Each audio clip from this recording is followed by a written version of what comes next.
Hello, this is Unitha Ulmuhammad, and I'm here with the series, How to Prepare for Your Mate.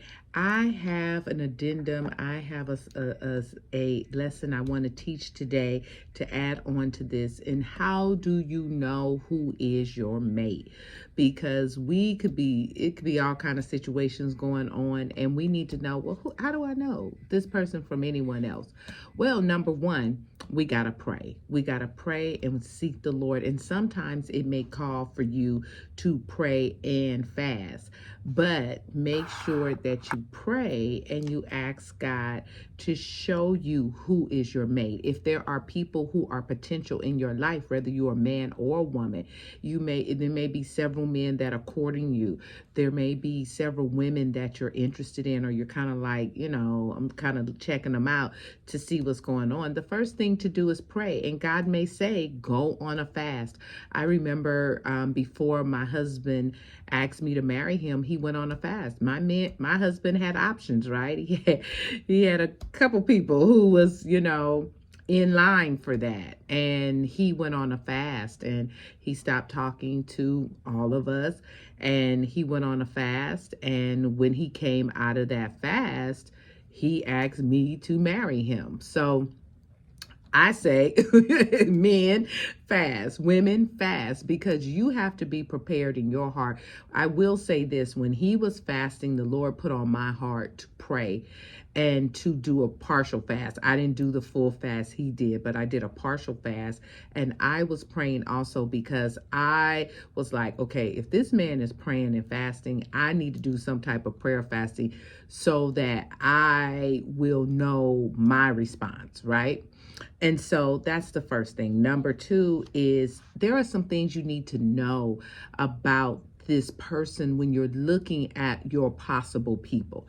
Number one, are they spiritually aligned with you? Do they have the same faith that you have? Do they have, I know people who are married who are interfaith.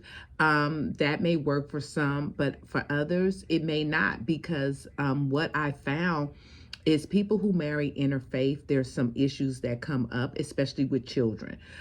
What faith are the children going to be brought up in? How will our children worship?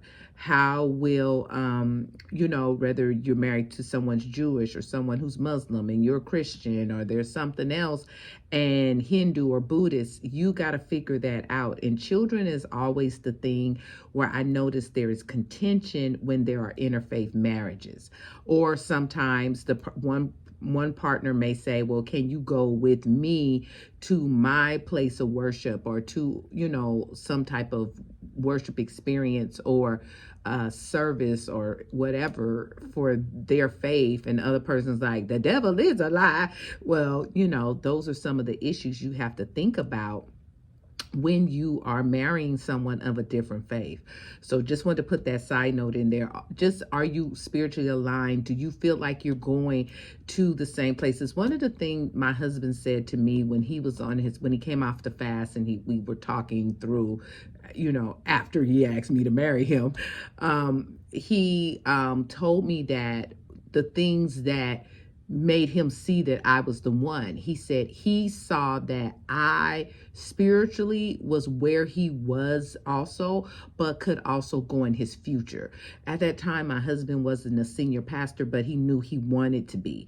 And so he knew that I was, out of the women that he had, could be a good pastor's wife for him. So men, think about, can that woman, not just for today, but can that woman go into your future, into your how you see yourself even evolving? If you say, well, I don't really have faith right now, or I'm not really that spiritual, but maybe you will, and you got to think about that as well. Number two, financially aligned. You need to know your partner's spending habits. You need to know your partner's saving habits. You need to know if they have them. You need to know if they're an emotional spender. You need to know if they are in debt and how much debt. You need to know, do they have a plan? what their financial goals are. That's something in dating that you need to talk about. You don't need to talk about that after.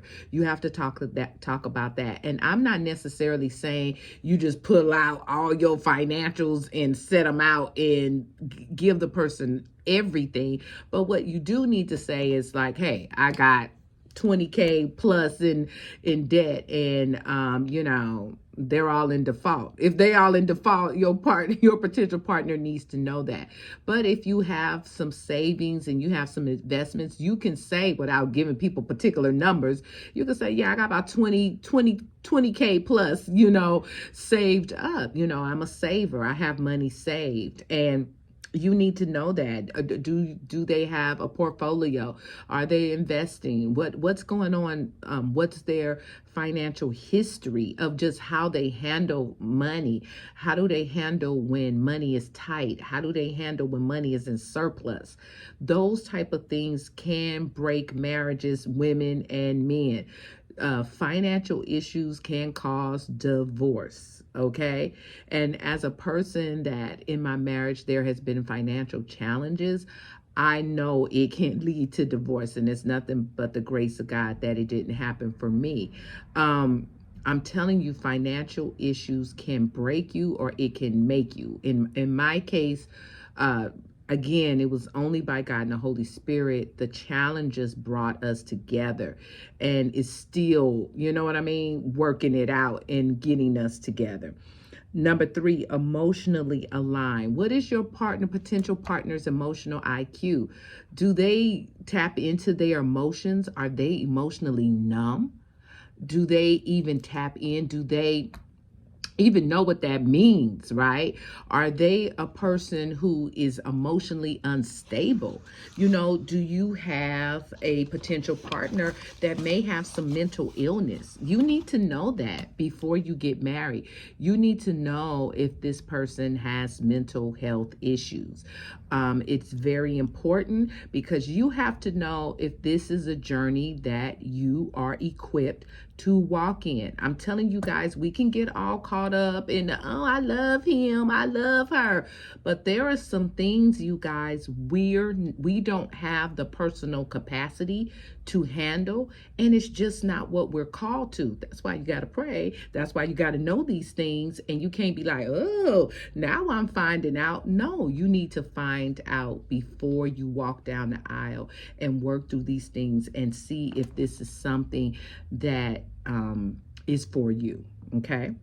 And that they're willing to work. And I'm going to say this, and that they're willing, if you have a partner that has some emotional, psychological issues going on, are they willing to work on them? Are they sitting up there, I ain't got no problem, I'm good, but you like, wait a minute, something's off,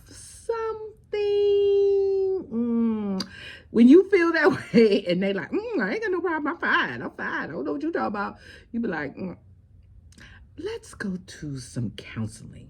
Why don't you see a therapist? And they're like, I ain't doing that. And you be like, okay. Because what I will tell you is that as people age, mental issues become more, they become more, Lord, give me the word. They become more prevalent. They increase. That's something you need to know as people age. It's, to what extent are there mental issues? Are they manic depressive? Are they schizophrenic? Are they, manic depressive? Are they bipolar? Are they dealing with a lot of trauma and they're stuck in that trauma? And side note that I didn't put in here, which I should have. Let's make that number 4 or 5. I don't know. Are you sexually aligned? Now, as Christians, we believe you should not have premarital sex, right? But you can talk about it. I'm going to leave it there. Now, what y'all do, that's between y'all and God. But I'm going to say, talk about it. If you ain't doing it, talk about it. The reason is that people have had different experiences. There are some who haven't had certain experiences, and you need to talk that through. You need to talk through your preferences. You need to, I like it like this. This is how I like, this is how I expect it.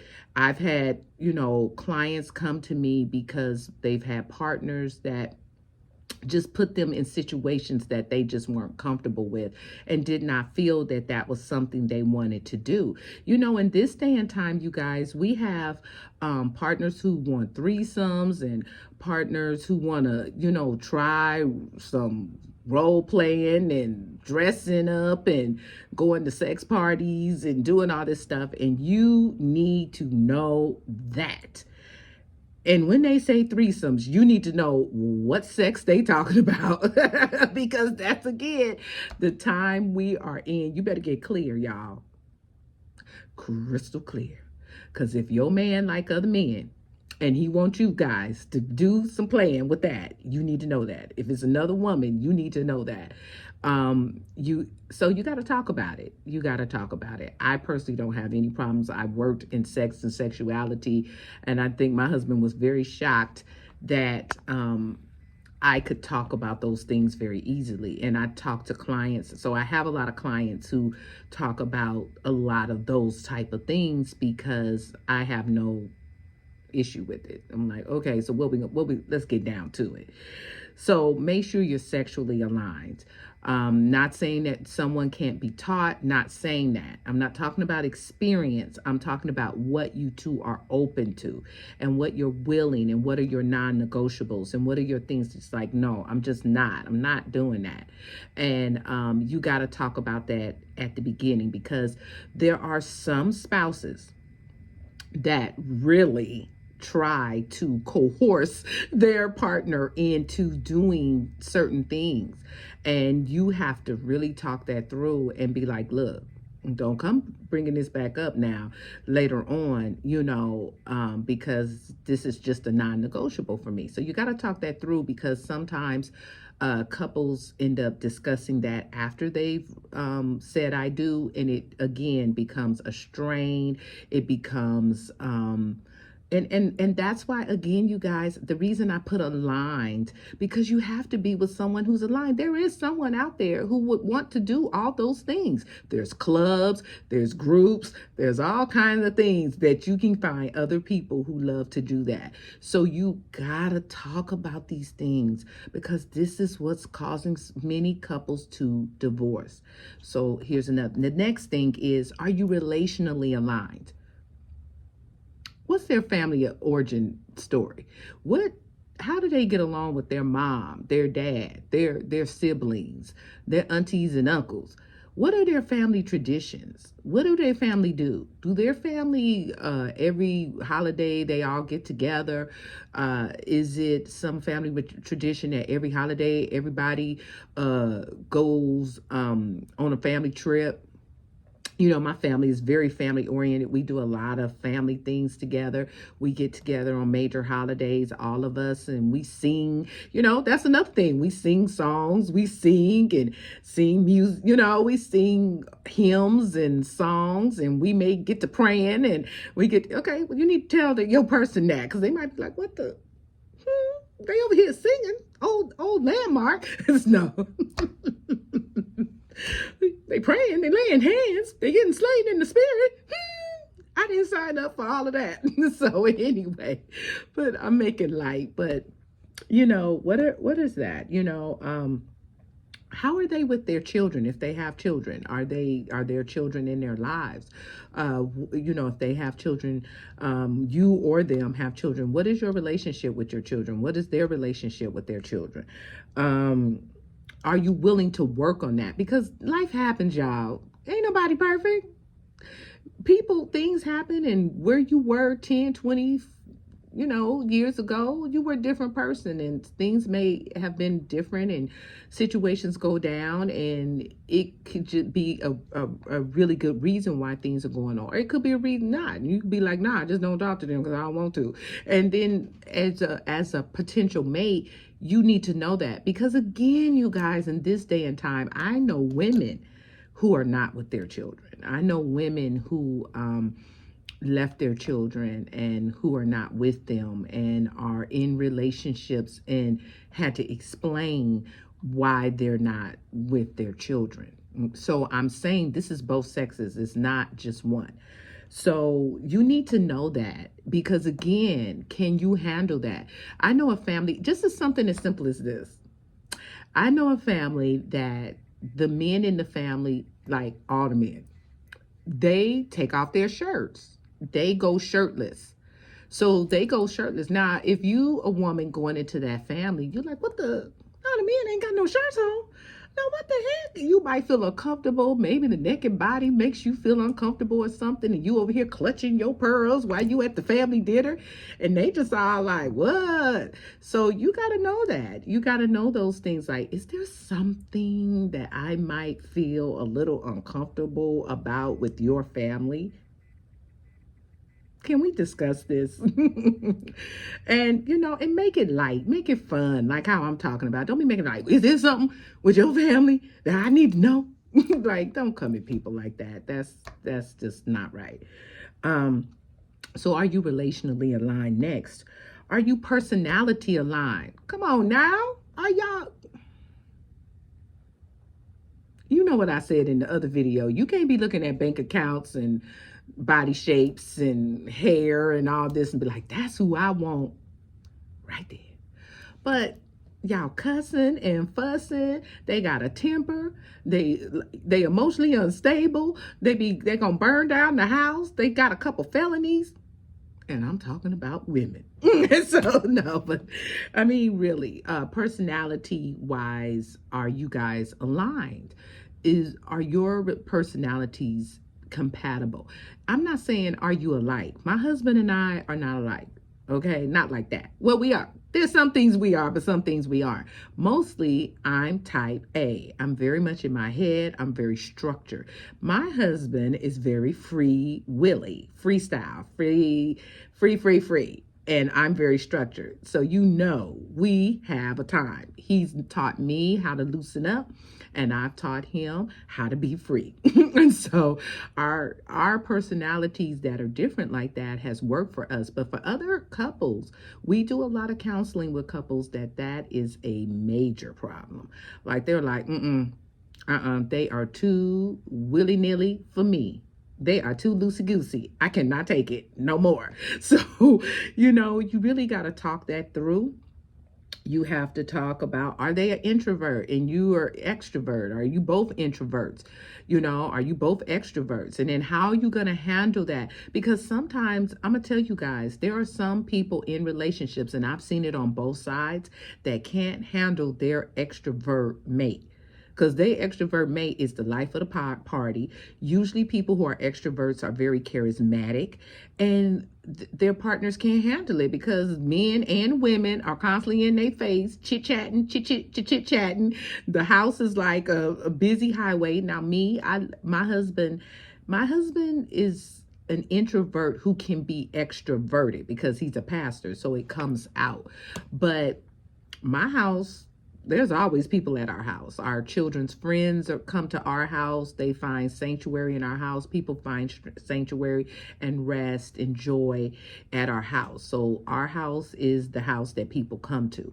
I like it. My husband likes it because he came from a big family, but my parents were social parents. And so I'm used to that. So for me, I love it, right? And I love knowing that my children's friends can come to my house, but you need to know that. What type of personalities do you have? And if they can align. Are they a morning person and you're an evening person? Oh, this is a good one. Do they have a good work ethic? Okay, let's get into it. I'm going to help y'all. I have a very strong work ethic. I am very structured. I like structure. It's very interesting that I've always been an entrepreneur, but I love the structure of a 9-to-5. And, but I also like the freedom of being an entrepreneur. I love creating things. And I'm a very structured person. I'm very, my work ethic. So little things can be like, ooh, because I'm like, you do your work, you work hard, you do your best, you put the best out. That's what I learned from my dad and my mom. They both have very strong work ethic. They're both were people of service. I grew up being of service. I grew up volunteering. I grew up serving others and being of service. You need to know that about your spouse or potential spouse. If you have a potential spouse who like, I ain't serving nobody, it's about me. I ain't going to no food kitchen. I'm not going to serve the homeless. See, me and my husband was aligned with that. We were like on Skid Row. That's how we met. And that's what we were doing, walking Skid Row, talking to the people on Skid Row and praying for them. That's what we did in our singleness. And we were like just happy to have friends, everything. But some people like, that ain't me. You're going to be out there by yourself. So you have to know that about your potential spouse. You have to know what is their personality, what are their things, what are their passion projects, what are the things that give them life, how do they see themselves in 5 years, what do they see themselves doing? They're like, I don't know. Well, you got to think about that. If you're a goal-oriented person, and you're about to marry someone who isn't, are they open to learning that? It's not saying that the person can't be what you're not. It just means, are they open to it? Are they open? Are you open? Are you open to what they may do that's different from you? And you have to decide if these opposite things are deal breakers. Some things aren't deal breakers. There's some things certain things I just don't care about because it's just not a big deal for me. But then there's other things I'd be like, the devil is a lie. So you got to figure out what that is for you. So I just wanted to come on. Oh, and I wanted to add, are they compassionate? Do they hold grudges? Are they petty? Do they talk about people? Are they mean-spirited? Let me tell you something. I got to get on this. I'm glad I looked down at my notes. Whew, Jesus. If I would have married a man that was mean-spirited or petty or talked about people, I would be cuckoo for Cocoa Puffs. My husband and I we are so aligned with that.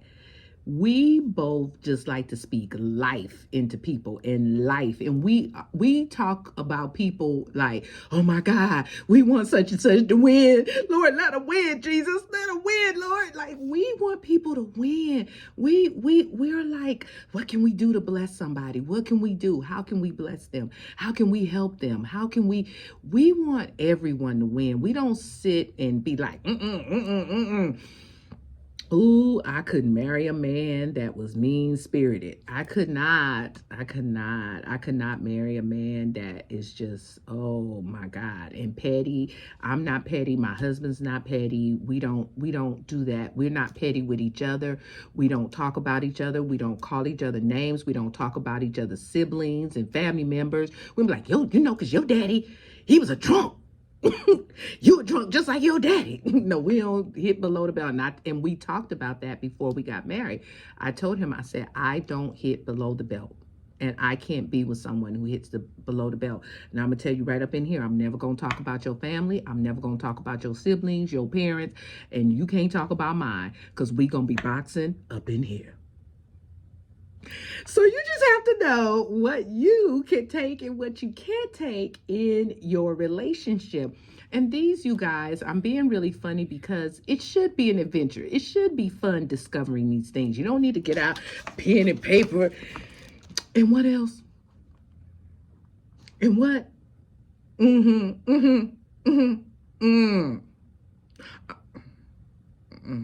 No. It's gonna be fun. Make it fun, make it exciting. And when there are those things that you're like, ooh, you gotta be like, oh, okay, so all right. Well, let me go and pray about that. You don't got to go, you a freak. No, don't do that. Don't, y'all. That's being judgmental. And it's just everyone's had a different experience in life. And you just can't do that. You just can't. Don't do that. I do know couples where the person did express deep things and the partner just made them feel like trash, right? And you can't do that. So you really want to think about, when you open up these cans of worms, that you're mature enough to sit and not fix your face and listen. And when they say something that you might be like, oh my God, don't do that. Just go, okay, all right. Well, I'm gonna go, that was a lot for me. I'm gonna go process that. I'm gonna go and let's bring this back up in a couple of days or a couple of weeks and whatever. And then you go. And then when you come back, if you realize after having these talks that this person is not aligned with you, you don't go, you know what? You a hot mess and I can't with you. We not aligned. Done. X. No, you just say, you know what? After this talk, I see there's some areas that we're not aligned, and I really don't think this is going to work. But may the Lord bless you. May the Lord keep you. And I'm sure in your journey of singleness and dating, you will find someone that will be more aligned with you than I am. You literally can say that. You ain't got to tell somebody off, and you ain't got to cuss them out. You ain't got to down them. You don't have to talk about all the stuff that you was like, and then because when you said, and then you said. Now, if they ask you, even when you tell them, you're like, I just realized this right here is really a deal breaker. Because maybe for that person, when you do discuss it and tell them what it is, they may go, well, that ain't really a thing, but I would like it, but it ain't, So you could say, but you give people choices, right? God gives us free choice. You give people choices. You don't go in blind. You guys, we got to learn not to go in blind, because a lot of couples go in blind on very deep topics like these, and then they got to come see me and my husband for marriage counseling. So you really want to go in ahead of the game. And that the Lord just told me to say this, so that when you're in these dating situations, when you're with some of y'all that are friends that's supposed to be together, I